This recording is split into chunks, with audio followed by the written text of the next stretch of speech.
they faced the music. They talked through it. They were accountable. They sat there and, said it was unacceptable, embarrassing, all the right words. And then we didn't really get much of that out of JT after the Seattle loss, which was a little disappointing.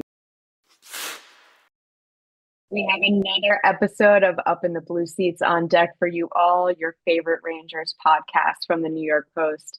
As always, it's Molly Walker and former Ranger Brian Boyle bringing you your weekly Rangers debrief. Debrief. Blech. And so here we are in the basement of the Eastern Conference standings as of the afternoon before Wednesday's game against the Senators. Where should we begin, Brian? I'll just get right to the massacre in Beantown. Mm, what a debacle. It was It was tough to watch. The Rangers, they opened the scoring with a pretty goal from Panarin to Zibanejad. And might I add that those two haven't been playing poorly at all. They're actually getting quite decent versions out of two of their top players in Artemi and Mika. But then it was just an onslaught from Mhm. there. Six straight goals from Boston. They ended up with two hat tricks. TD Garden is chanting, "We want 10." They get 10.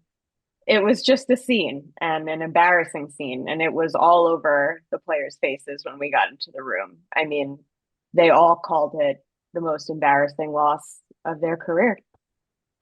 Yeah, and we made a coaching change my final year in New York, and like we didn't want to make excuses, but our training camp and our schedule was a complete joke. We were all over the place. We were in different places for, the training camp portion of it, and it wasn't ideal scenario. We started like 2-6-1 or something, and one of those losses was in San Jose, where we lost 9-2, and Tomas Hertl put the stick between his legs and went bar down on Marty Barone for I think for the eighth or ninth goal. And it was just like Hurdle's a rookie at the time. Stalzy doesn't even know what to do. Mark Stahl goes after him a little bit, and we're just like, what just happened? We had a big win in LA the night before, and we're trying to learn new things. It's just not going great, and it was awful. And then we regrouped and we had all the meetings and we had to talk and whatnot. And we go into St. Louis and we lose that one like 5-1 also. And we were in Anaheim, we lost 6-0. And it was just like, it wasn't that we were losing, we were getting blown out. And actually, the St. Louis game wasn't, that was the last of them. That was our best game. We just, one of our goalies had a tough night, and then that was the end of it. And we started cooking from there. Look, it was no one cares if you've lost a bunch. Like I remember going and playing against teams who've lost a bunch. I mean, like we're not going to be the team that's going to get this team going. We need to play the right way. So it's not like teams are going to come and take them lightly. So they'll understand that. I thought the start in Boston was nice. And I do want to point out a lot of these pods last year, we had criticisms for Zibanejad. We had criticisms for Fox. Well, now Fox is injured, but he's played well. Igor's played well. And Mika's got 18 goals now, or he's up there, and it's like, all right, where's the rest? Yeah. It's just there's just not enough from the rest of them. And earlier in the year, I liked how they played. I honestly did. I thought that they defended hard and they were buying in. It's gut check time for them to continue to buy in. They can't go rogue, try to do something or be a hero. It's just play harder.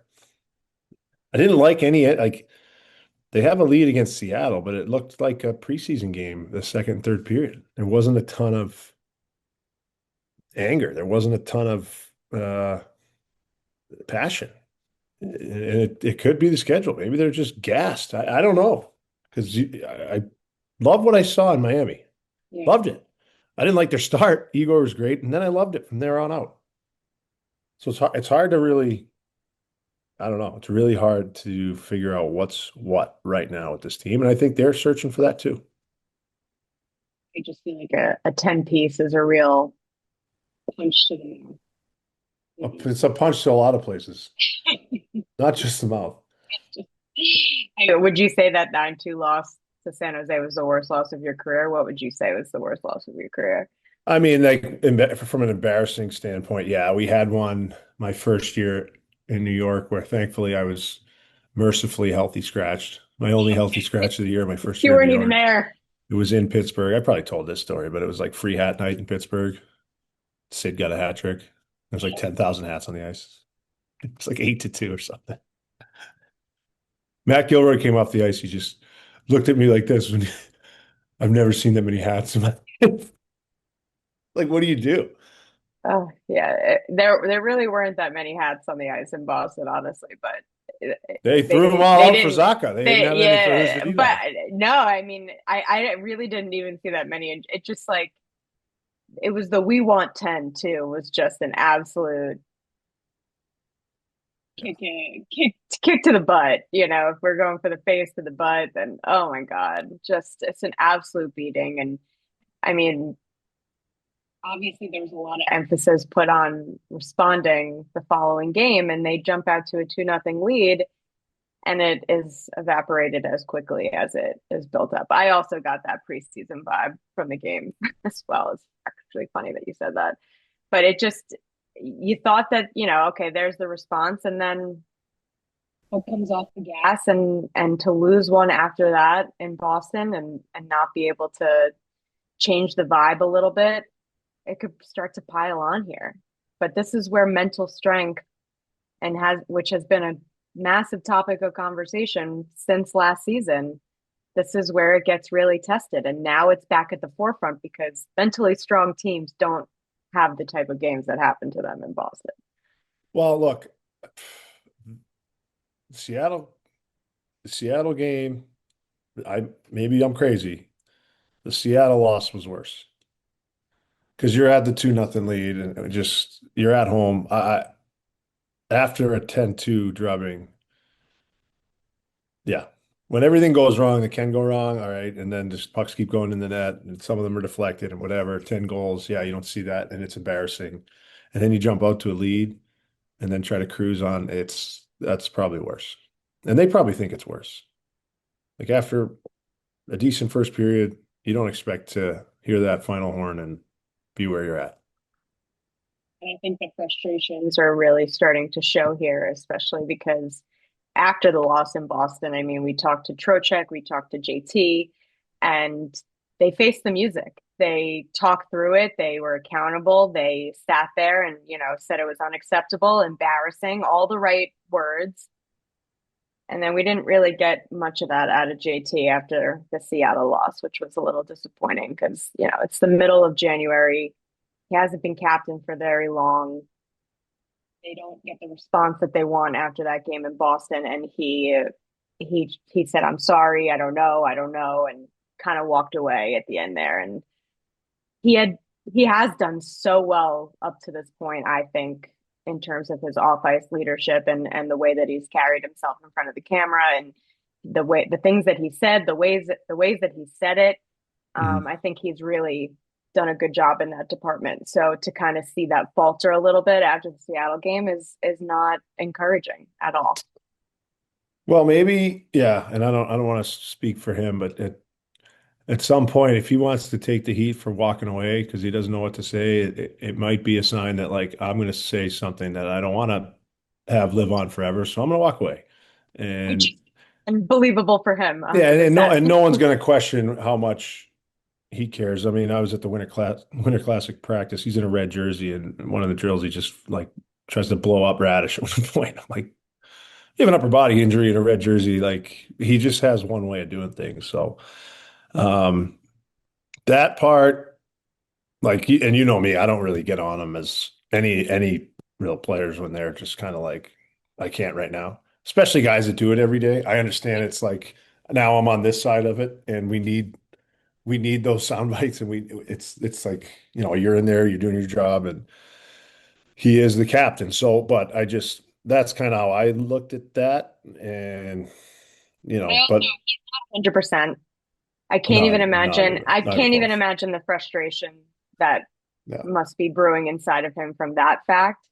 He hasn't been 100%, since, I mean, he probably got a little bit there in, the early months of the season, but to start, he wasn't. He was coming off an injury. And then Hmm. he basically told us that the two games that he missed in November and then this last stretch that he had, it was the same injury, the same upper body injury. So he's fighting through it clearly right now. He's not 100%, but that also, brings up the topic of, well, should he be playing if he's not 100%? So, but, he's totally that type of player that's like, I don't care what you tell me, I'm playing. So it's hard to go back and forth with a guy like that. Yeah, and I don't, especially with Fox out, if or just for the power play, I don't know who else. Him even at whatever he's at, 70, 80, whatever you want to call it. Yeah, he's gonna play. He's just doing it. So, and I give him credit. Like you can look forward to the Olympics. You can see where you're at in the standings. He's not gonna pull himself out even for those things. He's playing. He's playing through it. Which is a positive and a good leadership. You know, it shows his leadership. No, I agree. Um, in terms of making changes, head coach Mike Sullivan did what he could. He made some adjustments to the lineup. In particular, he bumped Alexis Lafrenière down to the third line with Brennan Offen and Noah Laba. And that kind of came with a clear message. When Sullivan was asked about that, he was the way that the question was posed kind of gave him an out, not to call out Lafreniere's performance, but he brought it up on his own and said that it was also performance based. And he said, we need more. We Yep. need more out of some guys. I think Laf is a guy that can bring more to the table for us. So, I mean, going into tonight, Wednesday's game, Lafreniere has one goal in the last 8 games, 4 points because of the 3 assist effort against the Panthers in the Winter Classic, 2 goals in the last 16 games, and 9 goals and 24 points in 47 games this season. So I think it was good that we saw Sullivan at least take a little bit of action and also call him out a little bit too, just because we need some fire starters here in different parts of the lineup. Like I would just be lighting little matches, just like Sullivan is right now, because um, you got to get more out of these guys. And Lafreniere, we talked about this on the last episode. He's gotten a pretty long runway in the top 6 power play minutes and hasn't been able to do much with it, or at least what the Rangers need him to do with that sort of role. So he got knocked down there a little bit. Yeah, but in those quotes, he's also praises his ability and what he thinks he's capable of. And Mike Sullivan isn't a coach that just buries people, and it's easy to let emotions get the best of you and just throw some lineup that's just wild, throw everything in a blender, and it's just not reality. You can't do that. And he's still trying to build his foundation of who he is as a coach and make the team follow suit. Look, it's not consistent enough. We've seen flashes of brilliance from Lafreniere, and I think the talent is there. If you're a head coach, you really have one trump card, and that's playing time. That's it. And if Mike Sullivan's mantra is to put players in positions to have the most success they can have. So if you're playing 20 or 19 or 18 minutes every night and you're playing against the top guys every night, your talent might be there to be able to contribute, but if everything else isn't always there, maybe you just take it back a little bit. Call it a demotion, you can call it punishment. I don't ever really look at it like that. I look at it like a few less shifts a period. Demotion. Demotion, Right. I think, Well, is the and I'm not appropriate word. saying, yeah, Yeah. maybe you're not saying that. I definitely think some of the fans probably think it's punishment. It's more like you're 2 or 3 less shifts a period. Your matchups might even be a little bit easier.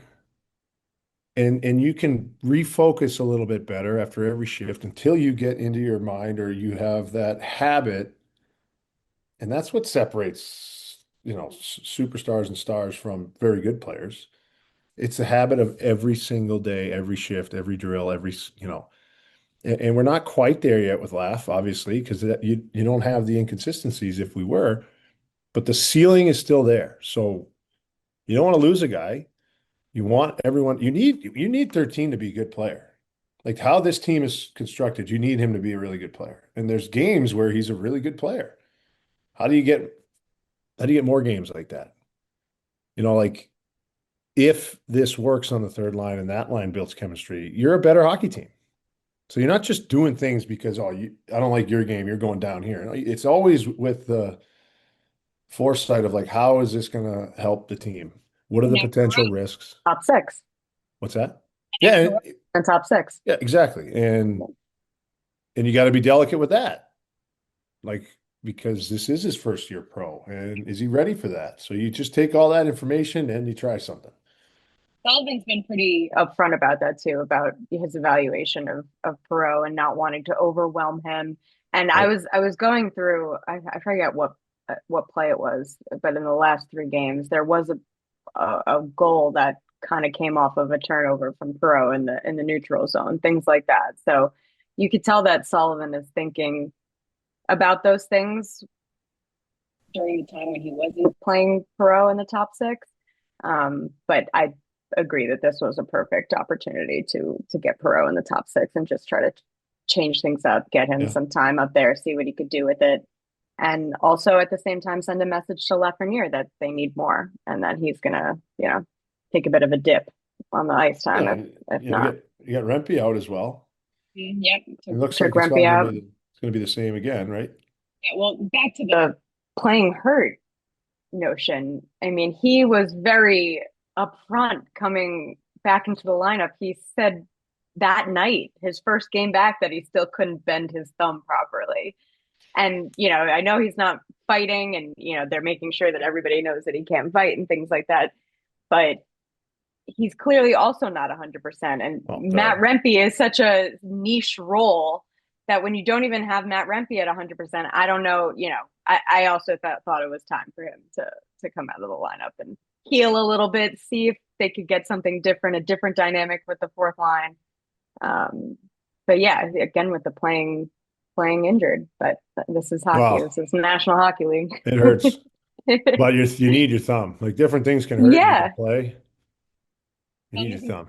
You need a lot of these things to work properly. It's a hard enough league. Yeah, but Sullivan did what he could in terms of making some changes to the lineup. So, but it doesn't look like they made any changes from the Seattle game to tonight. But we'll see. It was an optional skate this morning, so they didn't exactly skate in A the lot of exact well lineup. attended. Well attended, yes, which is also an encouraging sign. Hmm. Um, a sign at the Garden that we haven't seen in a long time. Some serious frustrations. There was some fire Chris Drury chants at Madison Square Garden after the Seattle during the Seattle game, I should say.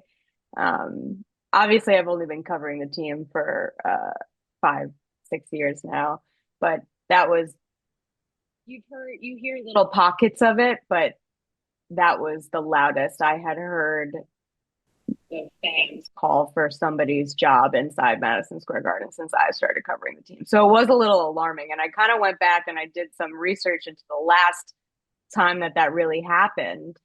And the last time was Glenn Sather in 2009-10. There was even a rally that was outside of Madison Square Garden. And I found our dear late friend Larry Brooks wrote a 3-graph article, probably from boots on the ground reporting there, of how up to 200 fans congregated on 7th Avenue across from MSG for a Fire Sather rally that was publicized through websites and message boards. They said that he wrote that fans were calling for his dismissal and intermittently citing their grievances, including the selection of Hugh Jessamine in the 2003 entry draft. You were on When are that you guys team. going to leave poor Jess alone, man? That guy's a good guy. Love you. He's a great It guy. sounds You sounds can't like pick where you're never. drafted. Jeez Louise. Yeah, I was on that team, and they made the playoffs the year before and brought in Torts, I think that midway through that year, maybe made the playoffs. And Torts got suspended in the playoffs for squirting a water ball at a fan or something. Um, They ended up losing the first round of wash, and then I came in. We did not make the playoffs. It was a tough season. Yeah, but we were close, and we lost in a shootout to Philly, and Philly ended up going to the Cup final, and the winner of that game made the playoffs. So it's kind of like we weren't a fun team to play against, and the process had started of what we were going to be, and that turned into what we ended up sort of being, culminating for me anyway, in that 2014 Cup run, during which we got booed on our home ice by our home fans in the Stanley Cup Finals. Um, it's a pretty awesome run then if you're thinking about it for a guy like Drury in the New York sports market to go that long. Molly, you haven't heard anything like it. Gordon didn't get anything either during his tenure. Yeah, So, and Gort's, yeah, that's true. yeah. Granted, of course, they announced the rebuild and, I guess expectations were tempered a little bit, but Right. yeah, So, it was daunting to but hear. you look at it lined up, didn't make the playoffs last year with high expectations. And then, this year they have the new coach. Things take time. I get, fans get frustrated in every market, and especially in New York. Um, yeah, it's just kind of, I don't know, part of the process. If you get booed at home ice during the Stanley Cup Finals, I mean, just expect to get booed at some point. Anytime. Yeah, like you're gonna hear it. But they're not happy because the Rangers are in last right now. So is it all awful? No, I don't think it is. I just don't. They are where they are. That's where they're at. They deserve to be where they're at. That's what the record says. Is it hopeless? No, I don't think it is. The frustration is definitely there, but I mean, I know that a lot of people are looking for, articles and just content surrounding the possibility of Drury being dismissed, but the owner himself, Mr. James Dolan, has told us in a multitude of different ways that he's not going anywhere. Yeah. The announcement of the extension, which is something that the Rangers as an organization don't do. They Mhm. don't do that type of announcement for management extensions. So that was the way I wrote it was a bulletin board message to everybody and anybody that, you know, he's here to stay. And then he obviously went on WFAN and gave another vote of confidence to Drury and Mike Sullivan and the Rangers. So, Get him on the pod. yeah. Hey, James. Oh no, Mr. Dolan. No, no. Right. Excuse Yeah, me, no. Mr. Dolan. That's Yeah, Mr. Dolan to you. Maybe I can get on the first yeah, you probably name can. basis. Yeah, so obviously that's where we're at the Garden right now. Frustrations are high. I have, have been reading online that ticket sales are the tour ticket prices, I should say, are significantly lower. $88 I heard for the Seattle game, which is pretty low for Madison Square Garden prices. But yeah, it's been a rough Hey, go inside MSG. off topic here, but Pittsburgh did a dollar hot dog night last night. Do you know how many they sold?